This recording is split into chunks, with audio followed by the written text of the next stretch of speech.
part 2 of my conversation with Peter Cortner from Field Day, aka Dag Nasty, aka the Field Day album and Wig Out of Denko's album. Great conversation, learned a lot about this human, love him even more. Hope you guys enjoy this conversation. It's about 4.5 hours, that's why I split it up. Also, thank you so much for Revelation Records. They were sponsoring the next 5 episodes. Revelation was a huge part of my childhood. So many great releases on that label. A lot of great humans involved. I'm honored to have them part of this podcast. Hope you guys enjoy part 2. Stay safe, y'all. Hey guys, stoked to announce that Revelation Records will be sponsoring the next 5 podcasts, 5 episodes with Revelation Records. Thank you guys so much for your support. Thank you for the amazing soundtrack of my youth. Revelation Records has put out some of the most classic hardcore records in history. Some of the most iconic photos by BJ Pappas are on most of those albums. And most of my friends' bands have put records on Revelation Records. A lot of hardcore history. And I'm super stoked that they're part of the One Life, One Chance podcast for the next 5 episodes. The ad is coming up next. And it's fucking loud and it's awesome. Hey, this is Sam Sumataro. I sing for a band called Drain from Santa Cruz, California. I'm here to tell you about our debut record called California Cursed, now available on Revelation Records. This summer we're going on tour with Go to revelationrecords.com for more. And here's 4 seconds of what we sound like. I'm stoked to be part of the Revelation family. Let's take the remaining 26 seconds to dive into what it means and what's up at Rev. Revelation kicked things off in New York City in 1987 with Warzone, Lower East Side Crew. After that, Gorilla Biscuits, Youth of Today, Judge, Inside Out, Chain of Strength, and many more. The times changed in the early 90s, and Rev was there, with artists like Quicksand, Texas is the Reason, Farside, and Into Another. There's new music from World Be Free, Constant Elevation, Urban Sprawl, Dare, and reissues of the classics from Inside Out, Side by Side, and Orange 9mm. Check out the Spotify playlist series. It's all at revelationrecords.com. Yeah, part 2. How are you, bud? I'm good. I'm doing good. Listening to the One Life, One Chance podcast. You are? With the Dick Cavett of hardcore, Toby Morse. Welcome Today, to the... Toby is talking with one of the pioneers, some would say the person to blame for the DC softcore sound. Yours truly, Peter Cortner. I love this. What's going on, buddy?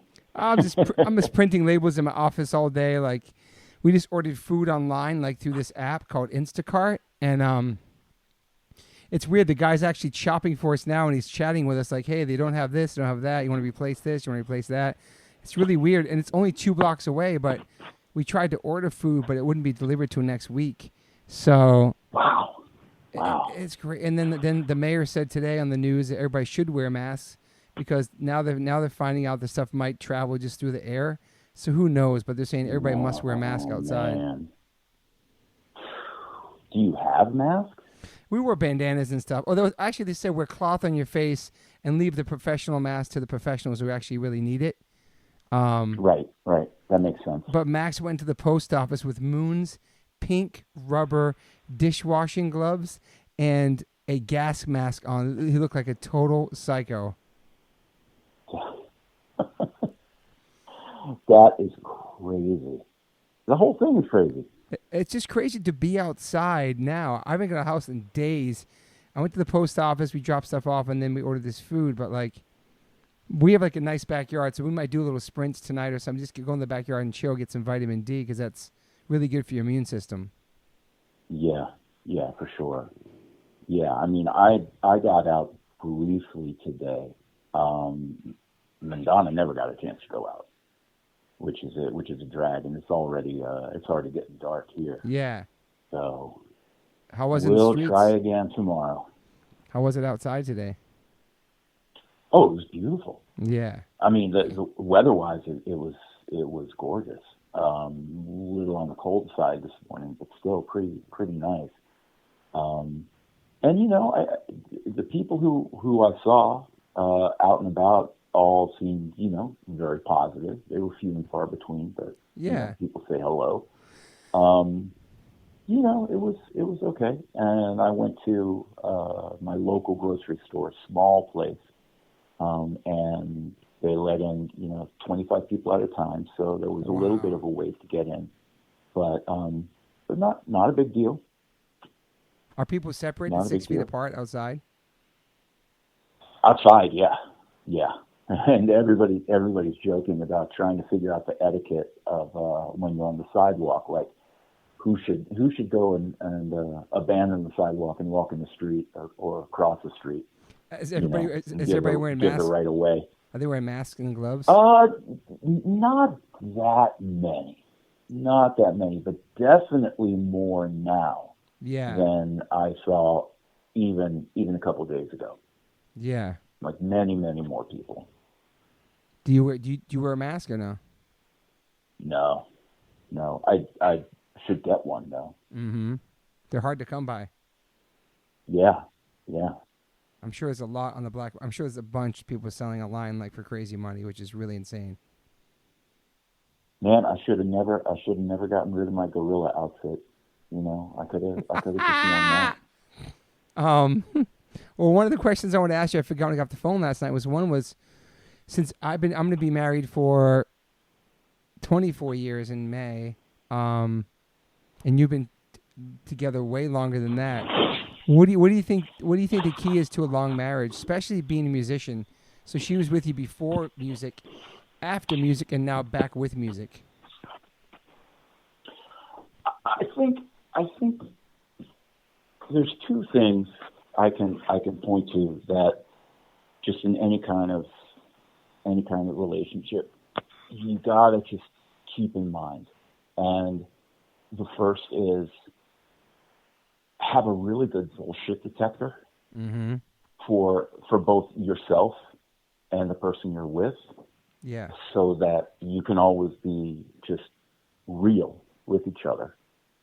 I like that. And the other thing is, no matter what the situation is, be tender. I like that too. Just step outside of what's going on and remember, this is the person you love. You have your own faults that this person is willing to deal with. Feel some gratitude and do it in return. Yeah, I agree, man. And if you just take care of those two things, I think the rest just kind of falls in place. I mean, I'm not saying it's easy. It's definitely not easy for Madonna. Mm-hmm. I can be a very difficult person to be in a relationship with. Mm-hmm. But that says a lot about says a lot about her, and also like the love, how real it is, and friendship, everything. Yeah. I've kind of gotten to the point in my life where marriage is one of those things where it's like you either totally commit to it or you just don't. Just step away from it. But there can't be any gray area there. And I know there's a lot of reasons why there would be. Yeah. I know it's very easy for that to happen. It's just got to be a choice. Yeah. And for me, the key to that is be aware that there are going to be times when your partner needs you to accept them unconditionally, no questions asked. Mm-hmm. And because I recognize in myself the times when I've needed that from her. Yeah. I'm always going to be willing to do it in return. Yeah, it'll probably never happen. Because she's not that kind of person. But if it ever came down to it, that's how it would be. No, I love that. I also feel like friendship's important too. Like me and my wife were we were really good friends before anything else. So that was a good foundation. And it shows. I mean, I can tell that when I see the two of you together, even if you're just like passing each other in a room, I can see it, and it's remarkable and it's wonderful. Thank you, man. Yeah, we're a couple of lucky guys. We are, man. Very, very lucky guys. We are, because relationships, like you said, like it's, and then throw a kid into the mix, and that's just another level too of like insanity. So yeah. Did you ever want to be a dad? Yes, but I tell you, the thing for me was always, I just, as I got older, I really questioned whether I would be a good dad. Like, I was just really aware of how many things I started in my life with emotional enthusiasm, but no real idea of what I was doing. Mm-hmm. And there are a lot of great parents out there who didn't really know what they were doing when they got into it, but they rose to the challenge. Totally. But this particular thing, I'm not sure where I would be with that. Mm-hmm. Yeah, it's not for everybody. So yeah, it definitely isn't. I'm a I'm a hell of an uncle. That's great. But that's about as far as it goes. That's good though. We need good uncles. Yeah. For sure. My other question was, where did the name Field Day come from? That came from Brian, actually. Okay. When we were thinking up a name, Brian was like, I think it should be Field Day. Just from the point of view of that's kind of what we were having when we did the record. Gotcha. And it's funny, Doug and I talk about that sometimes because we all come from different backgrounds in terms of like the high schools we went to. Yeah. And it occurred to me that I thought I had an idea of like, when Brian talks about what a field day is, I know what that is because I know from my school. Mm-hmm. And later I was talking with people about that, and they were like, no, I don't know if you necessarily had the same kind of field day. So I don't know. Maybe I'll talk with him about it one day. Yeah. Having a field day. I remember that expression for sure. Yeah. And then what was Denko's? Yeah. Oh, Denko's. Okay. So there was a friend of mine from high school, and his name was Hal. And Hal and I, in fact, were, Hal was the guy I was sharing a microphone with in the first band I was ever in, which was Body Count, which Hal ended up becoming the singer for. And I've got to get you some of that stuff. Hear that, it's amazing.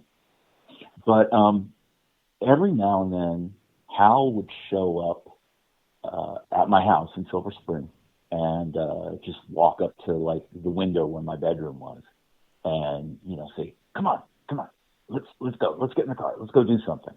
And I'd be like, "What do you have in mind?" He's like, "Come on, let's go on down to Denko's and wig out." Like, okay. So Denko's, there was a dude named Denko who lived near, I think, kind of like near DuPont Circle. Yeah. And I never really knew him, but he was just this guy who, it seemed like every night there was a party at his house.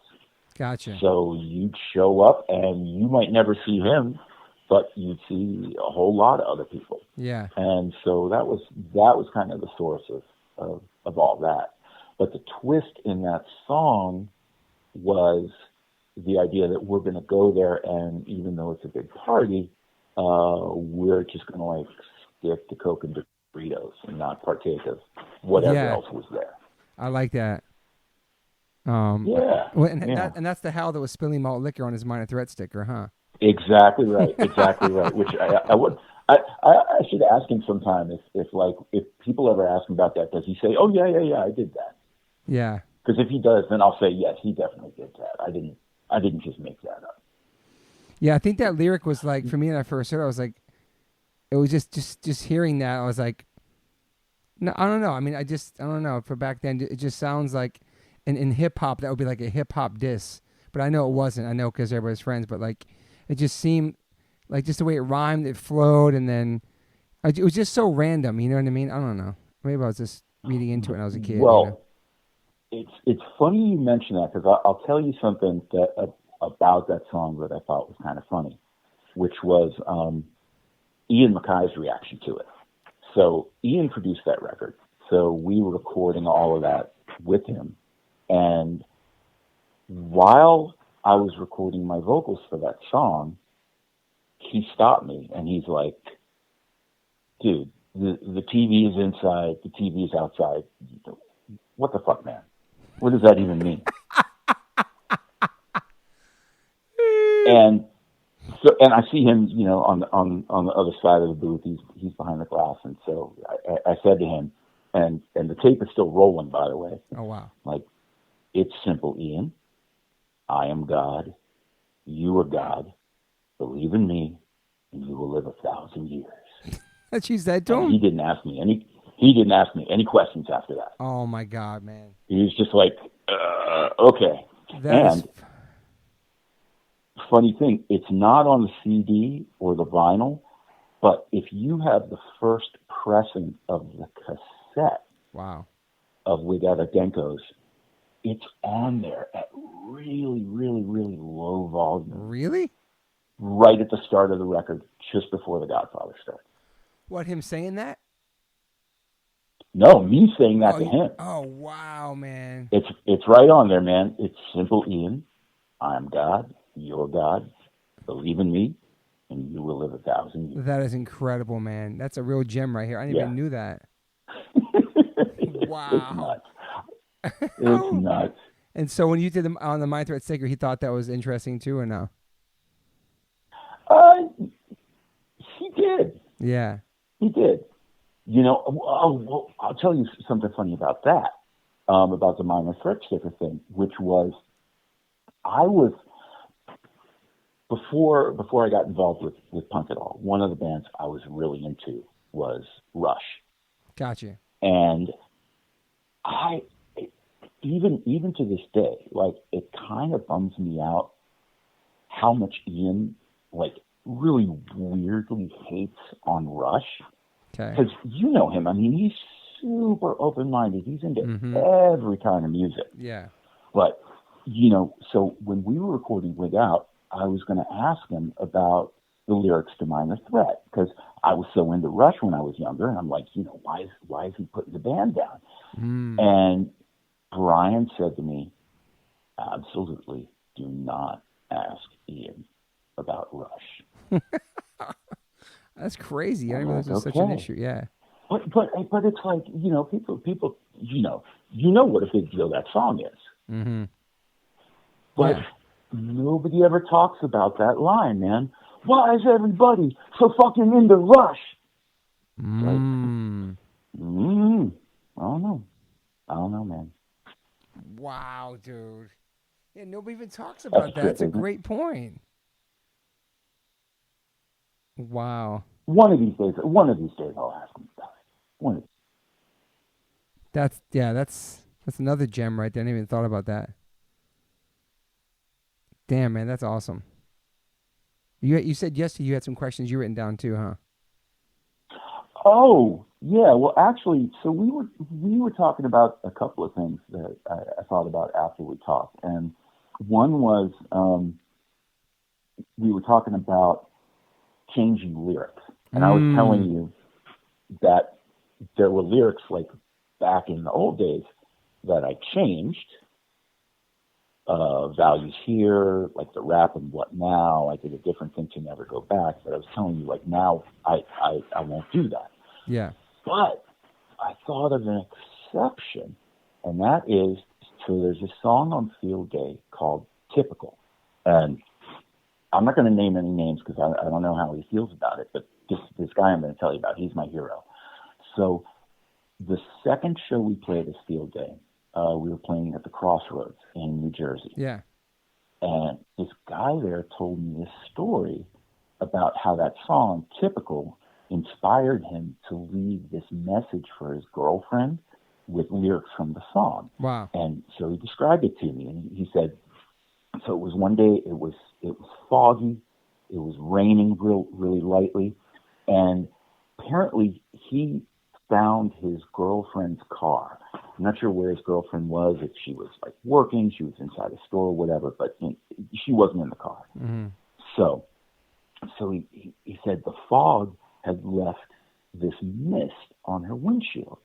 And so he took his finger and wrote on the windshield in this mist, "The rain looks so good on you." Yes. And I said to him, Andy, and that's not his real name, of course. You know, I'm changing the name to protect the innocent. But you know, he's a great guy and a great promoter too. But anyway, I said, Andy, you know, those aren't the words I was singing. Those aren't the words to the song. But they're totally the words now, because I thought his lyrics were a lot better than mine. And I was like, do you mind if like I put that in the song now? And he's like, serious? Oh man, that would be cool. So those are the only lyrics I changed, because his version was so much better than mine. Yeah, you think you know lyrics you've been singing your whole life too, or bands, and then maybe one day you look at the lyrics and think, damn, I've been singing it wrong the whole time. My wife does that all the time with punk songs. Yeah. Wow. Yeah. And then I was going to ask you something else too yesterday too. I think I might ask Doug that, where the name Dag Nasty came from, because obviously that was before he got in the band. But it was, you know what else I saw too? Wig out is like bug out. Wig out's like the New York term for, we're bugging out. Oh yeah. Oh yeah, we're wigging out. Yeah, sure. Huh. Sure. Yeah. It was the same kind of thing. Well, actually I take that back, because now I'm thinking, do I really know what bug out means? So what does it mean if you're bugging out? Well, it's like, I'm going to bug out at Denko's. I'm going to wig out. I'm going to go wild. I'm going to go crazy. I'm going to wig out. I'm going to get crazy. Okay. Right? So I think, if I remember correctly how we were using it at the time, and this might have just been my understanding of how I was saying, but if you were wigging out, it was your reaction to something that just kind of blew your mind. Okay. So it's like, I wigged out when I saw so-and-so doing whatever. I wigged out, yeah. That was kind of what it was, So it's which, now that I think about it, kind of fits in with how I would have acted at something like that anyway, because I'm definitely more the type who's observing, rather than participating, especially now. So I would be there just to like watch people and wig out on what they were doing. Well, I also have a lyric correction for you, because my mind's been kind of spinning since you just said that Ian mentions Rush in that song, but he doesn't. I was like, he doesn't. He says, the time is so little, the time belongs to us. Why is everybody in such a fucking rush? He's not saying, why is everybody so fucking into Rush? I just thought it was insane for like 3 minutes, because I know that song.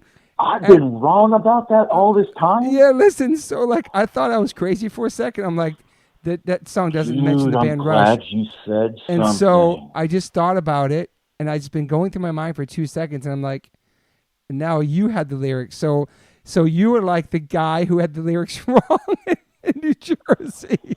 Dude, you just saved me. We're not the first. I hope we're not the last, because I know we're all heading for an adult crash. The time is so little, the time belongs to us. Why is everybody in such a fucking rush? And I know this because I've sang this song a couple of times with Gorilla Biscuits in the past couple years. But when you said that, I'm like, is he talking about the same song? And then I'm like, I just started thinking about it. So yeah, man, you had it wrong too. Man, see, so this is one of the problems. Now, I wear glasses, right? Yes. Well, I've had to wear glasses since I was a kid. Yeah. But I was one of those teenagers who's like, no, I'm not going to wear glasses. They don't look cool. Yeah. So maybe I should have. Milo looks cool. Read lyric sheets. You look good in glasses. I've seen you in glasses. Awesome in glasses. Yeah, you look good. You look awesome. But yeah, man, I could never read lyric sheets. Oh man, I'm glad I know. Meanwhile, you think that song was dissing Rush. Maybe that's why Brian was telling me don't ask him about Rush, because Brian's probably like, what the fuck are you talking about, dude?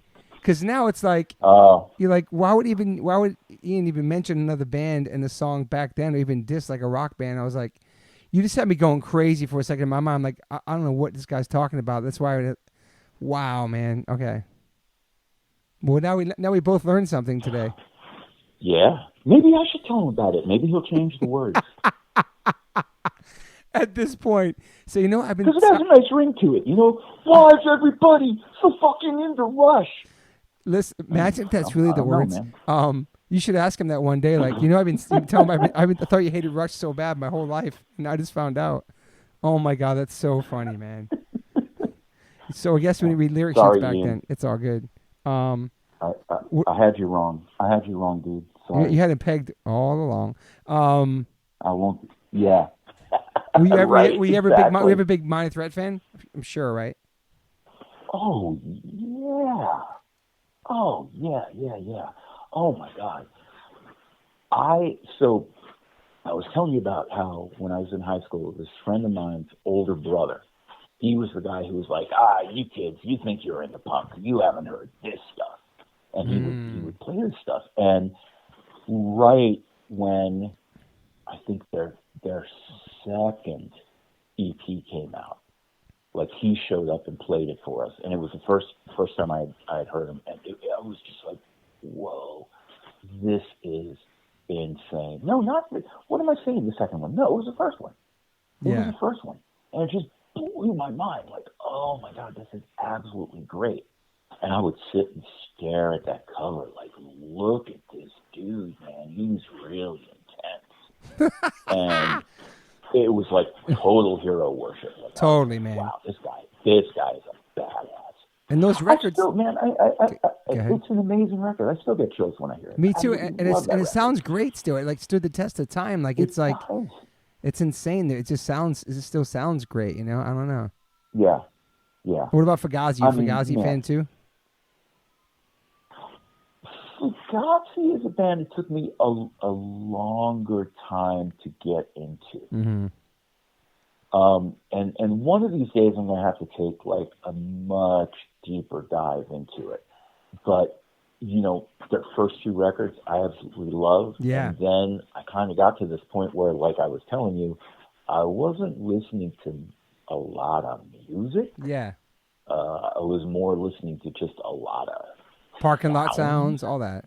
Yeah, parking lot sounds and stuff like that. And really just, I don't know, man, when Dag Nasty ended for a while, I was just like, maybe music isn't really my thing. Mm-hmm. And so, but I still wanted to hear stuff. Yeah. But it was just not necessarily the same kind of stuff I was listening to before. Maybe now's the time when you're in lockdown, quarantine. Exactly. That's what I'm thinking. I'd probably end up being like, oh my God, why didn't I get into this band before? Was Madonna into hardcore too? Is that how you guys met? Oh yeah. When she and I first met, I remember meeting her and talking about Boycott Stab. Yeah, that had just come out. Incredible. And yeah. I mean, she's. I mean, there are times where we're driving around and she's just like, dude, we need to listen to some hardcore. The other night she's like, we're going to listen to some Swedish hardcore tonight. I'm Refused? like, okay, that's cool. Mm-hmm. Older. Oh, Baton. I forgot their name. I know exactly what she's talking about. Abananda? Something. I don't know. No, this band was called something like the Shit Biscuits or something like this. I forget what they were called. It was some crazy name, but they were awesome. Yeah. They were absolutely awesome. Like super, super good stuff. That's cool. Super good stuff. But yeah, in fact, the first time I ever saw Madonna, which was before she and I ever actually talked, was at the Minor Threat show in D.C. with the go-go band Troublesome. Holy shit! So yeah, she was out in Prince George's County, like just getting into punk. That's awesome, man. Oh yeah. She's definitely into it. So I mean, she's known me through every band that I've been in. And she really, like, when I had doubts about doing field day, she was like, no, you absolutely have to do this. Like, That's awesome, man. have you returned Doug's call yet? You need to call up Doug. You need to do this. I'm like, are you sure? She's like, absolutely. Yeah, that's awesome, man. Yeah, it's a good girl. That's cool. It's awesome. Were you ever a Madonna fan? Musically, the Madonna? Oh, well, so that's a funny thing. No, I wasn't. And in fact, I remember, like, there was something I was doing when I was still, like, doing work, doing legal work. And I was doing, like, this document review for some case. And this guy was just talking about, you know, Madonna's body of work and, you know, how talented she is. And I was just like, what are you talking about? Mm-hmm. So I carried that wrong idea in my head for a really long time. And then I found out that you did a cover. And Yes. Madonna found out. And Madonna found out that you did a cover. So then she played this song for me. And I'm trying to remember. Oh, I remember now. It's a song that she does that samples this song by ABBA. Like a Prayer? I think that's probably it. Yeah, that's what we cover, yeah. Which is the one that you cover. Mm-hmm. And she's just like, okay, you've been dogging on Madonna all this time. Listen to this song. And I listened to it, and I was like, oh my God, like, this is really, really good. This is really, really good. So it's like, oh, good. Now I've got somebody else I can listen to, you know, because I've got this whole body of work I can jump into. So the H2O Madonna cover was the first kind of Madonna song you listened to that you liked? Yeah. and then that took me to listening to her version. I was just like, oh shit, I love this. That's awesome, man. Yeah, I have a Madonna portrait on my arm. I'm like a massive fan. When I was growing up, I was a massive fan before I found my moon. But I had like a shrine in my bedroom and got to meet Madonna like a couple times and ended up in a Madonna coffee book. Like I have a hardcover coffee book. There's a half page of me in there wearing a Madball shirt at CBGB's, and it's a whole thing how I met Madonna at CBGB's, and then I met her twice after that, and it was pretty surreal. I never seen. Oh God, that's awesome. Yeah, I never seen her after that. Awesome. Yeah, I never seen her after that. A friend of mine plays guitar for her for like 10 years, and I was gonna go see her play recently, but I was out of town. But it'd be cool to meet her again. But I met her 3 times, and then ended up in her book, and that was pretty. After that, I was like, holy shit, this is crazy. That is crazy, but that's awesome. Yeah, that's awesome, and it makes sense. I mean, that's one of the things that is great about her, but it's also really great about you and great about H2O. It's like, these are not separate worlds at all. And, you know, I remember thinking when I was in DAG that, oh man, the punk world is just too narrow-minded. But, you know, who was I to say that? Because I probably still carry a lot of that narrow-mindedness. And somebody like you just completely know better. Like, you see where it's all connected and it's all joyous and it's all positive. Thank you, man. You know? Yeah, and that is so cool. Yeah, I always loved Madonna. I always like pop music. My band, you know, grew up loving U2 and all that stuff, and I think that we're never afraid that people know we love that. And so many people would tease us and make fun of us, like, oh, these guys are like a boy band. They're not a hardcore band because we like other music, but like we always loved other music. That's crazy. That's crazy. I mean, I remember when I think I was in 11th grade when Boy came out, and I remember the first time I heard I Will Follow on the radio, and I was just like, what is this? Like, I've never heard anything that sounds like this. So I good, was man. Crazy about it. I loved U2 so much, man. So here's the crazy thing. So have you ever, like, especially when you were younger, and I'm going to bet the answer to this is no, but did you ever lie about being in a band? When I was younger? Like, yeah. No. Like, did you ever say, oh yeah, yeah. No. So I remember, like, some guy I was talking to was talking about this. Like, remember back when you would want to impress a girl, so you would say you were in a band, and I was like, oh shit, I thought I was the only person who ever did that.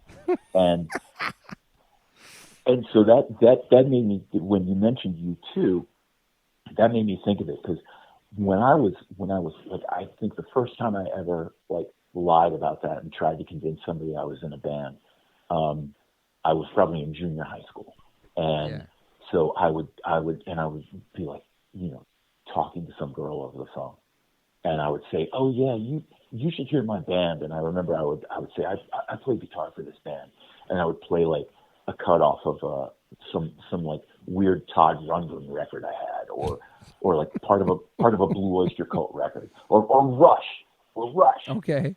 But the first time I ever lied and said, oh yeah, I sing for a band. The band I played over the phone was U2. No fucking then, way. Back then, you could still find people who would not know what it was. Wow. The only record that was out was Boy, and I was like, oh, this will impress them, man. This will impress them. So you played the girl the music over the phone? Yeah. Oh my God, man. Yeah. Something. It was probably like Out of Control. Yeah. Or something like that. I was like, yeah, man, that's me.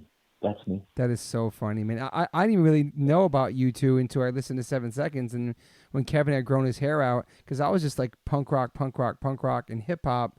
And then when those guys started changing their style and growing the hair out and thanking U2 on the liner notes and like wearing U2 shirts, I was like, who the fuck's U2? And they're the ones that got me to really open my mind to stuff like that, because I don't know, I just never really, and that was never on my like radar. And then, they got me to definitely be into that stuff. But, yeah, I mean, they were pretty punk, too, when they first came out. I know, and also, Bono was, like, really good friends with Joey. He was at his bedside when he passed away. Like, he was a really good friend with the Ramones and stuff. Like, he was connected to that world still, even no matter how massive he was, It's pretty cool. Oh, yeah, for sure. For sure. It's pretty interesting, the whole connection of, even Madonna, dude. Madonna was, like, hanging down Lower East Side. She was part of the whole downtown scene. Like, she was, I don't know, she was kind of in the mix too, Yeah, I mean, that was the thing. Like, you could have all of these different styles, and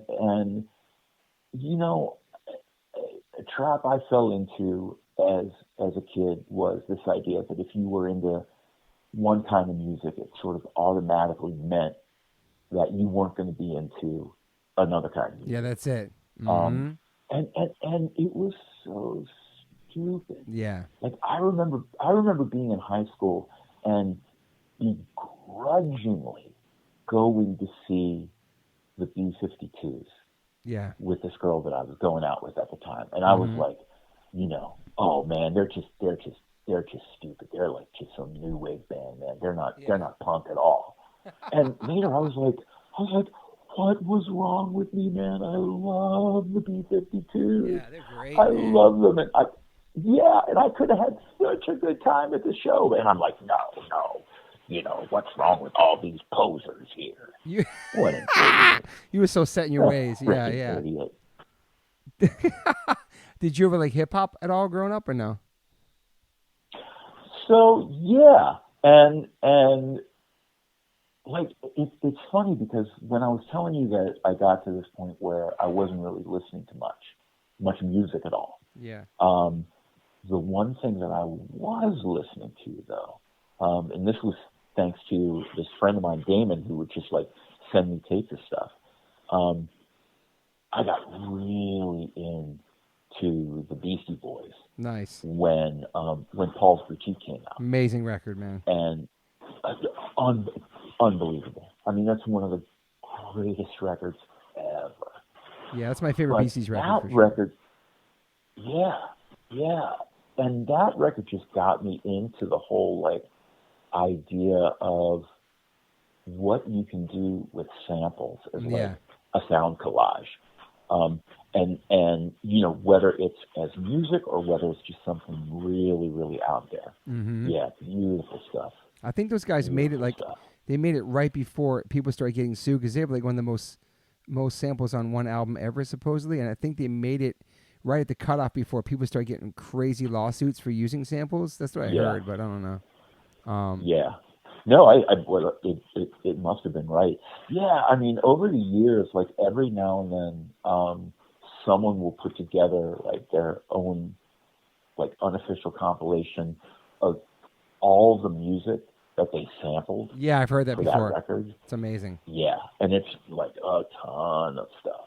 Think about how much tedious work they had to do to find that, and make it and everything they use fits so perfectly, and just all that work behind it, like putting it all together, and how they even know that shit was gonna work and fit. It's just so perfect, man. It's crazy, man. Well, you know, it's funny. So we were talking about having an experience where you're in the studio recording and you end up getting just burned out by the whole thing. Mm-hmm. And yeah, I'm sure that record was a lot of work, but I can't believe for a second that they weren't loving every single second of it. You know? Yeah, and like it's just the artistry of it, and everything that they would find. It was like the rush of finding something like even more obscure that fits in just perfectly. Mm-hmm. I mean, you know, like they're sampling Black Flag. You know, yeah, it's just amazing. Yeah, there's so much good shit in there. I'm trying to think what else I was going to ask you. One more thing to ask you too. Do you have any more of your notes there? I know I'm going to hit you later and go, you know what? Let's keep it going. Let's just talk tomorrow too in the quarantine. Right. Oh, you know what? You were asking me about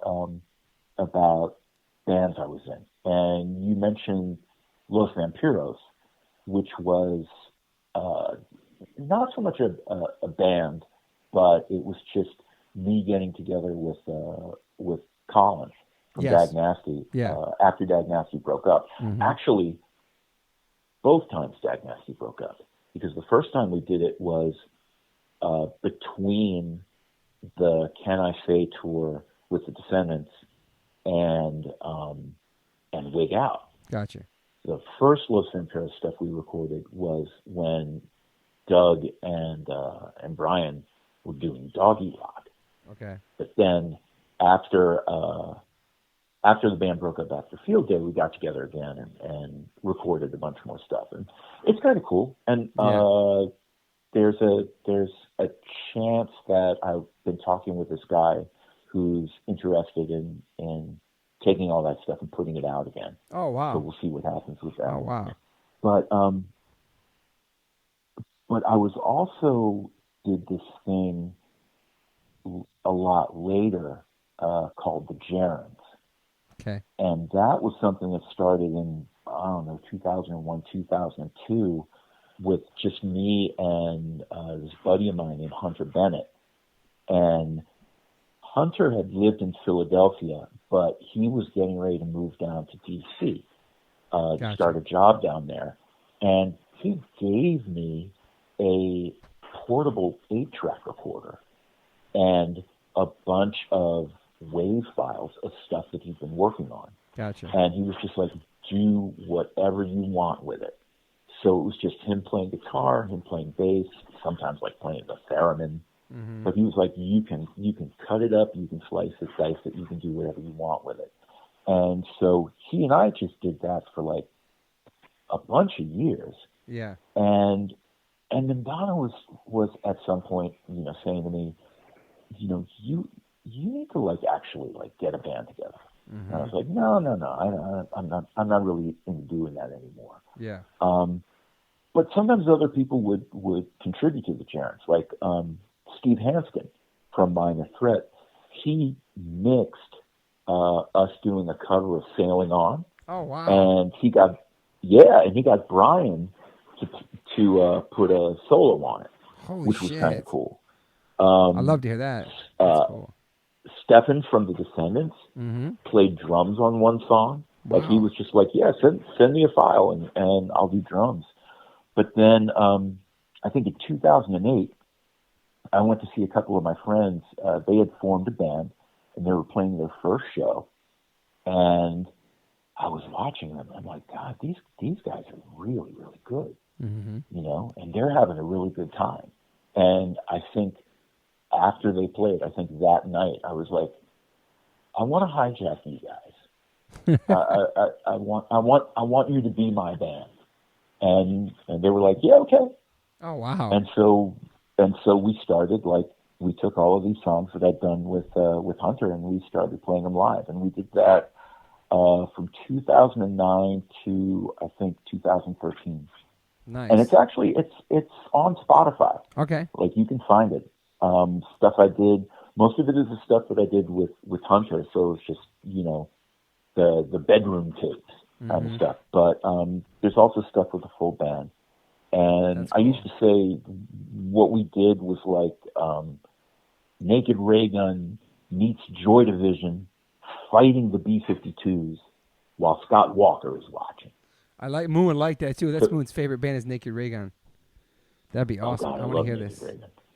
What trust me, it's not that much like Naked Ray Gun. Don't get me wrong. Okay. But it's in there. It's in there somewhere. Yeah, it's in there somewhere. What an underrated band. What an incredible band, Naked Ray Gun. My wife turned me on to them a long time ago. They're amazing. Yeah. In fact, I remember telling Doug when we got back together and we were talking about, you know, the kind of music we were going to do, and two of the bands I said right away that I was like, you got to listen to these bands, Naked Ray Gun and Peg Boy. Peg Boy's great too. Strong Reaction. Oh my God, Peg man! Boy. Amazing. Yeah, man. Yeah. It was so much great melodies, great songwriting. Yeah. I think the record's called Cha Cha awesome. Cha or something. I don't know. That was amazing songs, though, man. Yeah. That's right. Cha de Moan. Yes. Cha de Moan. Yeah, and Earwig. You ever hear The Bomb? Mm-mm. So The Bomb is Jeff Pizzotti from Naked Ray Gun. It's this band that he did after Naked Ray Gun. Okay. And one thing you got to hear is, you know, remember that band Flock of Seagulls? Yeah. So they had that song, Space Age Love Song. Okay. You got to hear The Bomb doing that, and Jeff Pizzotti singing it. My wife probably knows this shit too, man. I gotta look this up, man. Oh, that's right. Yeah, because she's got the whole Chicago connection, right? She's from Chicago. Yeah, that's all the stuff she grew up on. Yeah, she'll hook you up. She'll hook you up. And they play the song totally straight. Like they're not joking around. They're not doing it for irony. You can tell, like, they love the song, and it sounds really good. Really, really good. Yeah, Peg Boy's like, dude, I think they're kind of overrated too, man. Underrated. I'm sorry, yeah, underrated. Yeah. Did you ever hear Verbal Assault like them? Oh yeah. We got to play with Verbal Assault a couple of times. Yeah, I remember those. They were amazing. I know, man. Great guitar. Is And everything about them. Like talk about a band that needs a reunion. Yeah, man. That would be incredible. It'd be. I would be there. I don't care where it is. Yeah, for sure. That'd be amazing, man. Great lyrics, just everything about them, the sound, the lyrics, everything, man, about that band would just. Yeah. Such an incredible guitar sound too. They were just on another level. They were on another level entirely. Well, shit, man. I think we covered a lot of shit, man. I'm trying to think of some more stuff right now. On my wall, I have this. I don't know if you've seen it before. I have like these frames of like all my favorite albums. I took all the old CD covers a long time ago, and I had them dry mounted together as this collages. And I have 4 huge frames in my office, and it's got all my favorite albums and all of them. And I'm looking at the Dag Nasty right now. The Dag Nasty right now is in between Brand Nubian, Fishbone, Minor Threat, Lost Boys, Faith No More, Sex Pistols, and Vanessa Carlton. Just randomly, I'm gonna send you a picture. But I have this inspiration in my office. You got to, man. Yeah, I got my inspiration in my office. I tell you, man, it's unbelievable to me to have done something that someone would put in that company, you know? I mean, and it feels really good. Yeah, I mean, it feels really good to hear something like that, man. Of course. And sometimes I talk to some other people who are in bands who are like, when you try to give them like I guess props or like thank them and stuff, they don't really see it like that. And sometimes when you're in it, or even when you're out of it, like you made that record so many years ago, but through all the generations of different people coming into music and hearing that record, and then obviously you're back and you're playing those songs again, you don't realize the impact it had on people because you're in it at that moment. You're playing the songs, you wrote the songs, you're on tour, and then you go home and whatever you're doing off tour, you're like back to normal life. And sometimes I've questioned it many times in my life, like, what have I really done? Okay, I put these records out. We play these shows. I have fun playing the shows. Meet so many great people. So, and it's not. I don't know if it's like an insecure thing or I don't know what it is. It's just you don't realize.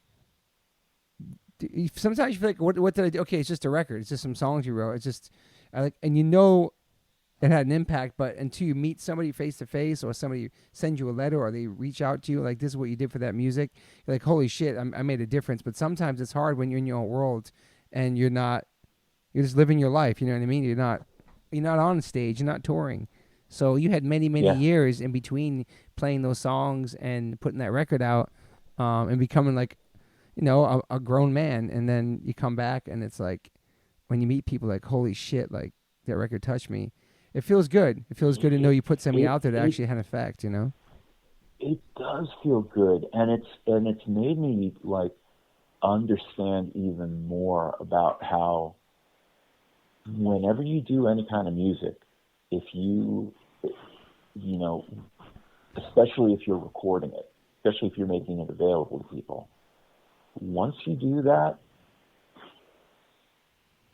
even though you can think of those songs as like a part of you, once other people get it, it's theirs. Yeah. And they do with it whatever they want, and you can't predict it, nor really should you. Mm-hmm. And when I meet people now and they're talking about their experience, like the age they were when they heard it, what they were doing with their life, you know, what relationship they were in, or what, you know, what kind of journey they were on, it's just like, what a trip to have done something that became a part of somebody else's life. Mm-hmm. But everything that they tell me about it, you know, when they say to me, oh, you know, you have this impact, it's like, not really. Because everything you're telling me about what happened with this is actually something you did. Mm-hmm. You, the person who's telling me. Yeah. It's like if I meet somebody from a band and they say, you know, Dag Nasty is a band that inspired me. These lyrics that you wrote inspired me. I just think, well, what's really happening is, you know, I'm just this barren soil. But you are that tough seed that can survive anything that grew out of it. So, like, you are the product. You are the thing that's amazing. Mm-hmm. You know, I'm just something in the ground. Mm. You know, like it's no that. big deal. Yeah. Yeah. People can take the most, just the smallest thing and hear in it something huge. But the thing that they're hearing, man, it's all them. It's in their head. It's in their ears. They're the ones who make it wonderful. Yeah. Yeah, it's interesting because you make it, you record it, you put it out, and you go on with your day. It's not like you listen. Like, I can never listen to our records. I go back, let's listen to my record. But you put it out, and then it goes out there, and then whatever happens, and you go on tour, and people know it or they don't like it, and you just play it.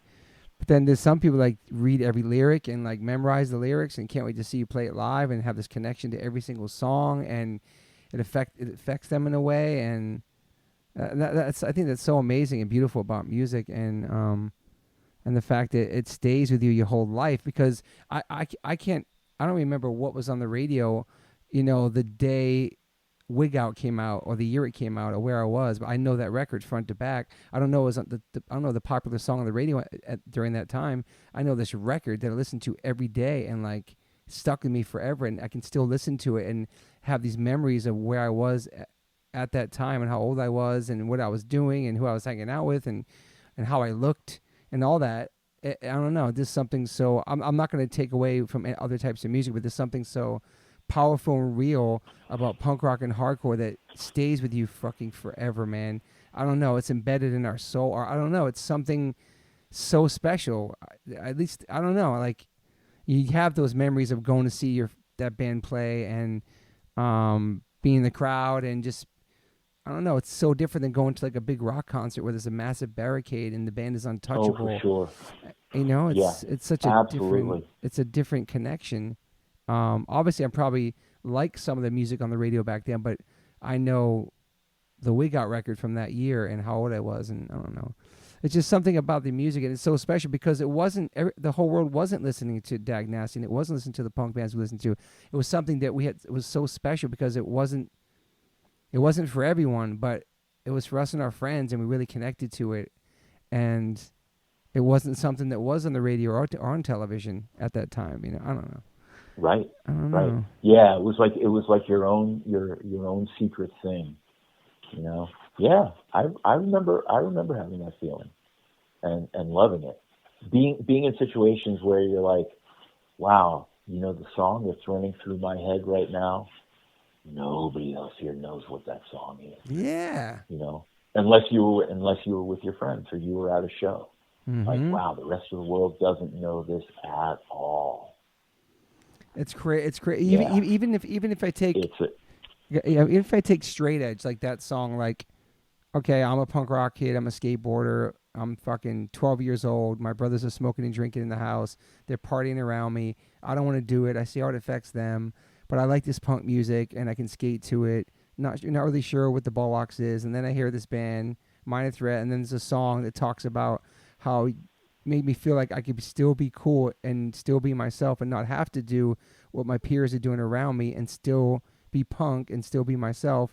And that's something that nobody was talking about or singing about on the radio or anywhere around me at the time. And it caught me at that time in my life where I was scared of it. I saw my mom was chain smoking, drinking, just whatever. And I'm this kid who loves this music. And then I hear this song and I'm like, holy shit, I'm not alone. And then that just fucking just stuck with me my whole life. And it's just something in this music that I don't know where else would I got that from any other genre of music would tell me that I could be cool and not have to fucking do drugs or alcohol. I don't know. There's nobody singing about that shit, you know? Could I have listened to something else my brothers got me into and I could have been all fucked up? I don't know. Oh, my dad died and my mom's working jobs. I should go get fucked up. But I just, it's weird, man. I don't know. It's the path that came from that and where I am now. And it just stuck with me. I don't know. And then my whole life I was like, fuck it. This is, I can just be myself. I don't have to feel like I have to be like my brothers or be like other people around me. You know, I would go to keg parties with my brothers and hang out, but I don't know, man. Maybe it's not as deep as that, but just the powerful impact of it, I guess I'm trying to say. You know what I mean? Yeah, for sure. Yeah, for sure. Yeah, and I mean, I'm glad that happened because, dude. You know, I don't know you that well, but somehow I imagine, like, if you had ever taken any kind of drugs, you know, wings would have sprung out of your back, and you probably would have just flown out into space. Like, you're already too much of a package, man. You're already dynamite. You don't need that added to it. You would have turned into fucking Dr. Manhattan or something. I was so hyper as it was, man.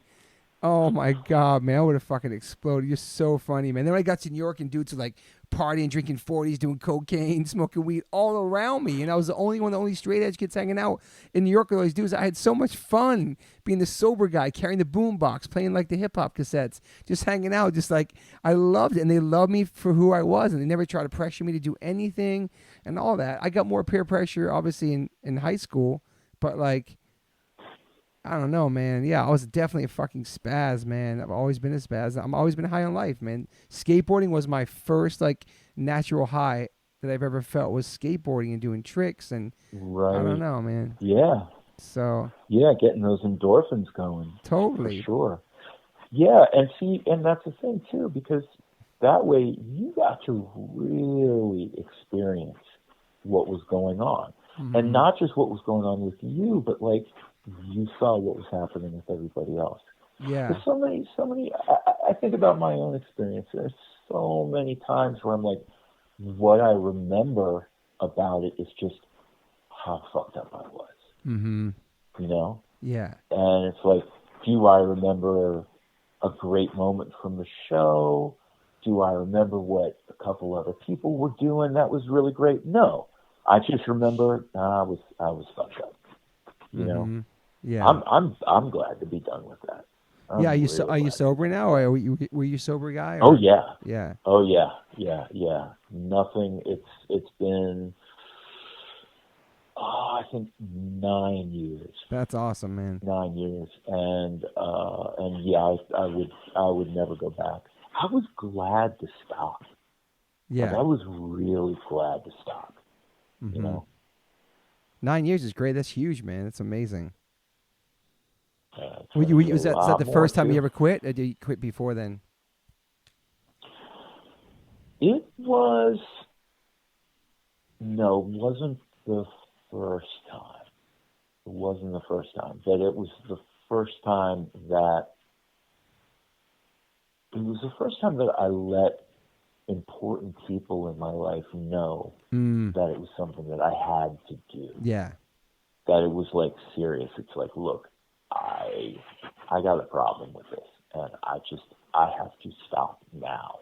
I can't be any fucking around with it. Yeah. It's just got to stop. And having people around that understood that and supported that, that's what made the difference. Yeah, that's really important to have a good support system, especially Madonna, man. She holds you down, man. She's been through all different versions of you. The highs, the lows, everything. She needs an award. We have to get her an award soon. Seriously. We're actually going to have. So we celebrate 2 anniversaries. Okay. We celebrate our wedding anniversary, which is in October, but coming up on the 6th is the anniversary of the day that we met. Oh, that's awesome, man. And I can't wait. I can't wait. So it's I got plenty of time on my hands. You know, it's April 6th. I know. It's April 6th. What year? It was 1984. Damn, man. Shoot. April 6th, 1984. Yep. And I remember I was hanging out with Hal. Nice. Hal came by my house and said, come on, we're going to go out. I was in a really bad mood because I just like ended my serious high school relationship. Mm-hmm. And so we were just walking around saying, who do we hate? Girls. Who do we hate? Girls. And so we go downtown and we're in DuPont Circle and we're hanging outside this club called Whispers. Mm-hmm. And this cab pulls up and these 3 girls get out. And one of them I just lock eyes with. And I can't believe it because she's looking back at me and she's smiling. And she says to me, are you going inside to this club? And I said, nope. And then she and her friends went inside. And Hal looked at me and he said, what the fuck is wrong with you? Go in. Go in there. And to this day, every time I see Hal, I'm like, man, Hal, I would not be where I am today if you hadn't told me. That's amazing, man. Don't be a fool, man. Go inside. Talk to this girl. Right, those moments, man. She ended up being my whole life. Those moments, man. It's crazy, man. Yeah. They all connect together, man. It's pretty amazing, man. Well, I'm happy for you, man. You've had amazing relationship, a long relationship too, and I love that. I love my friends who have long relationships and been through, especially guys in bands and stuff too, because there's like a lot of stereotypes about musicians and having girlfriends and all that. And I had my wife. She was my girlfriend before I was in H2O and been with me ever since, and was on tour with me for like 10 years selling merch. So that was a great time in my life before Max was born. She got to travel with me and stuff. Max was conceived on tour. Moon was pregnant on tour. Didn't tell anybody. We announced it at CBGB's. It was pretty amazing. On stage, she surprised my band. That is amazing. Yeah, it was cool, man. So yeah, I'm very lucky too. And I don't know. Oh, for sure. Yeah. But you know, Max and Moon are very lucky too. Thank you, man. And they know what a package they've gotten you. Thank you, man. You know, we all do. We all do, man. You're an amazing guy. Thank you, brother. I appreciate that, man. I really appreciate that. Thank you. Thank you. You know, I mean, there's a lot of things I love about doing Field Day, but meeting you was something really unexpected. I have to say yes about meeting you as well. Like when just going backstage and seeing you guys at the show at the Viper Room, and then not having seen you ever in real life since I've seen you guys play when I was a kid, when that record was out, when you did those tours, and and just connecting with you guys again, and then having the show in Cali, you guys play with. I don't know, just our friendship and getting to know you, and I love that. I love when I meet somebody that I admired and looked up to, and they're everything I wanted them to be, and they're not let down, because I've met a lot of people in my life that I actually wish I never met, and kept them and just stayed a fan. But you're awesome, and you're exactly what I would hoped you'd be, and so that makes me happy. You know, I wonder about that. When that happens, when you meet somebody who you would look up to, and then it doesn't quite, the person isn't quite what you expected. Yeah. Does it change how you hear the music? 100%. Or are you able to, like, yeah? There's some bands I can't listen to anymore, man, to be honest with you. Wow. And I'll never say on my podcast. I tell you when I saw you. No, of course not. Of course but I'm not. just saying, like, but that I got to because meet, and it really bums me out, because I don't know, man. I don't know. Well, it's an interesting thing, because I think that on the one hand, you think about, you want to meet people. You know, you want to express how they made you feel. My gratitude towards them, yeah. Sure. I don't know when this happened for me, but at a certain point I thought, if I really like a band, I am not going to read interviews with them.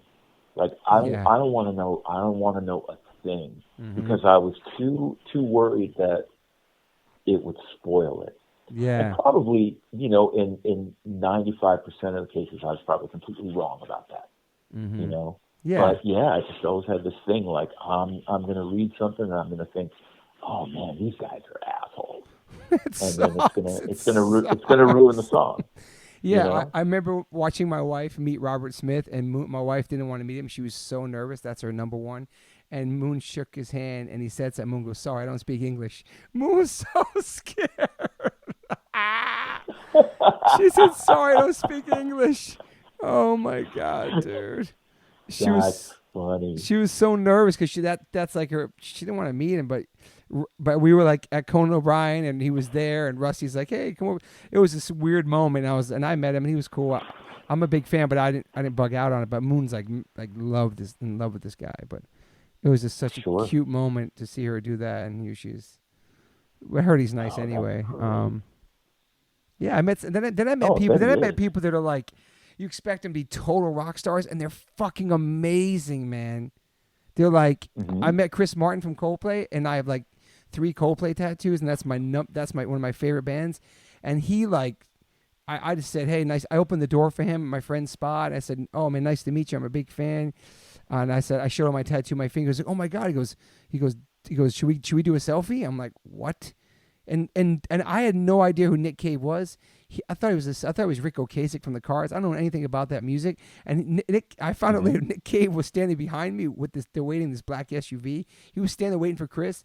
And Chris looks at me and goes, should we do a selfie, mate? And I'm like, yeah. He goes, shouldn't I give you a hug? And so he gave me a hug, and then he gave me his pin he was wearing. And then he fucking walked away. And it was fucking surreal because He didn't even have to stop for anybody. He asked me if I wanted a photo, and then he asked me if he could give me a hug. Then he gave me his pin. When I tell you, I fucking walked like 3 miles home. I just walked home like I was almost floating, and it sounds so weird, but that guy's music and everything about Coldplay I fucking love. And for him to be that nice to me and take that time, and I met motherfuckers who are nowhere near on that level, they just fucking didn't give me the time of day. You know what I mean? Like it was insane. And I walked home like a fucking weeping little girl. Like I was like skipping home. I couldn't believe it because I just. Oh, that's awesome. It was fucking amazing, dude. And that's like that guy was on my bucket list. You know what I mean? Like, and he didn't have to do anything like that to me. And then when I told my friend he was with Nick Cave, like, oh my god, you like I don't know nothing about Nick Cave, but he was there too.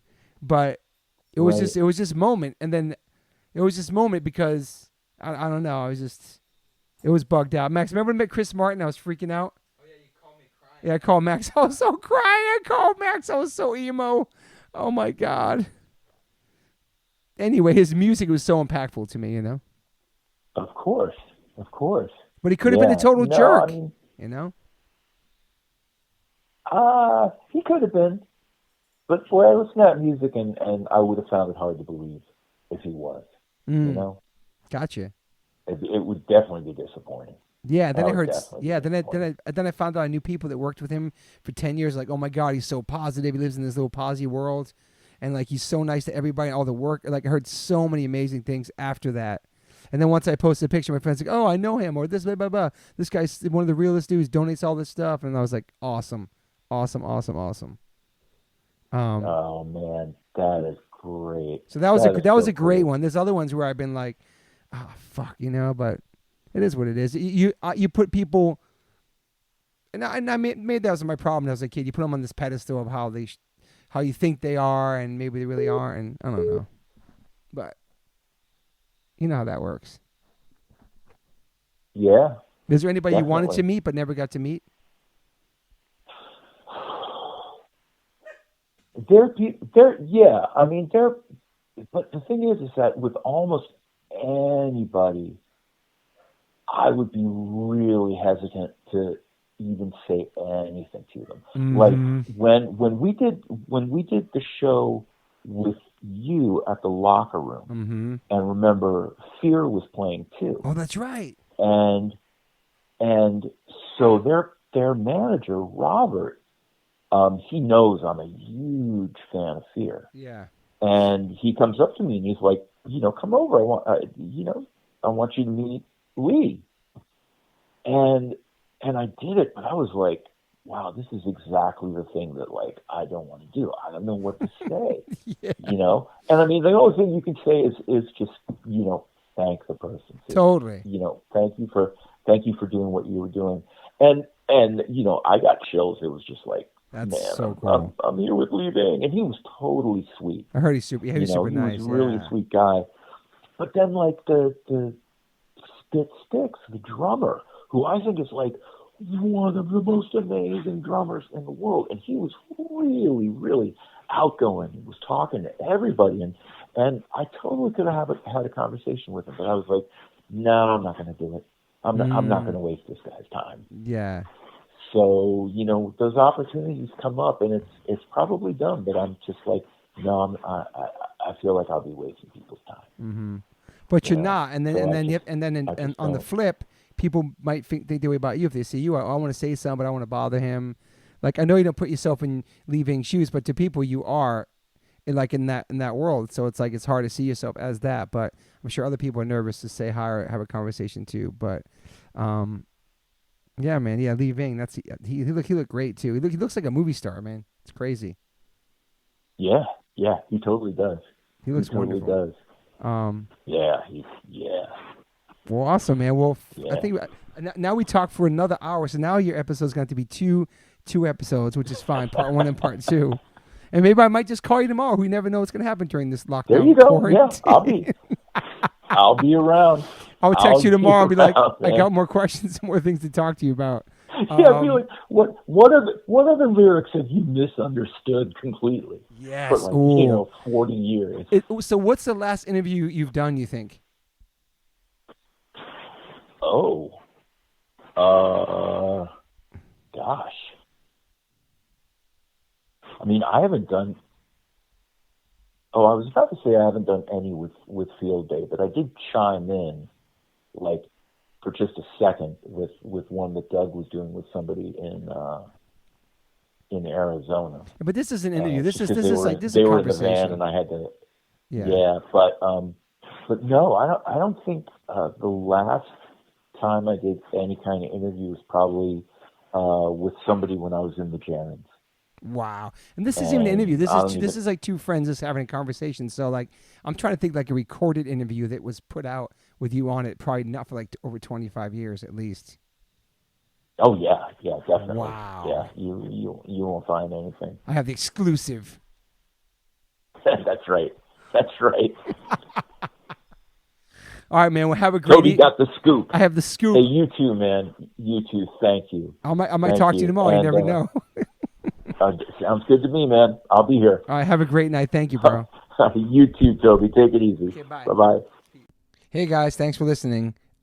Please rate, review, subscribe. If you haven't subscribed yet to this podcast, please do that. And whatever platform you are listening to this on, I'm glad you found me. You can rate me and review me on there also. So thank you guys sincerely for the support. I cannot wait for you guys to hear the next one.